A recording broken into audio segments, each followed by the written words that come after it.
Hello, I'm Dominic Walker, JMW's Inside Man, and I'm with Nick McAleenan. Nick is a partner at JMW's Manchester office and is a specialist in data law. Hello, Nick.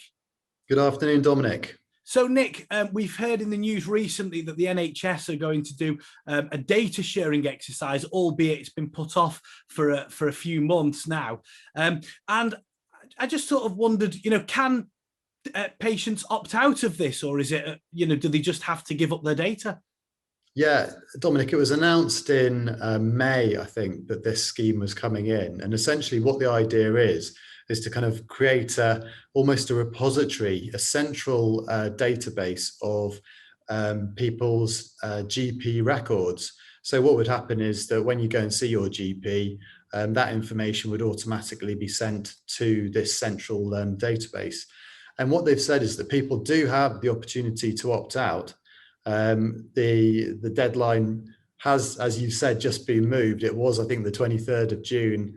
And there's been some concern about this being introduced without people really being notified properly about what's going on. And it's been announced that it's going to be extended another 2 months. So the idea is now that the scheme will come in on the 1st of September. Although a lot of commentators are questioning whether that's realistic, and it may well be that it doesn't actually get introduced until perhaps next year. And I think I've heard at least one government minister saying that this data sharing exercise will save lives. That may or may not be the case, but at what point does the weight sort of go towards patients' privacy rights as well? You tell your GP things that you wouldn't tell anybody else, for example. Yeah, I think that's absolutely the heart of all of this, is that balance between, patients' right to confidentiality, which is sacrosanct, really, isn't it? The things that your doctor knows about you, and then that need to promote research, and obviously that's being pushed through at the moment because of the COVID situation and the importance of big data sets and analysing large sets of data relating to patients. Obviously the government would say at this stage that people have that opportunity, they have that chance to opt out. I think what some people will ask is, well, what are my choices here? What data is going to be transferred? What can I opt in, opt out of? Does it concern my children? What about their data?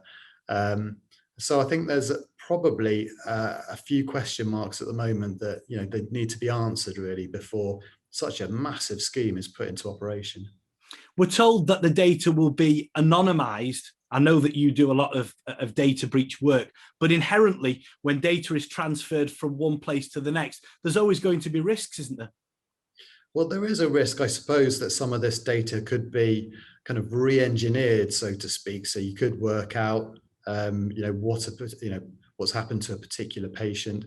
I think other issues that need to be addressed are, has the government actually done its data protection assessment? We're told at the moment that it's not in a suitable form for us to look at it, but really that document is your early warning system when it comes to data breaches.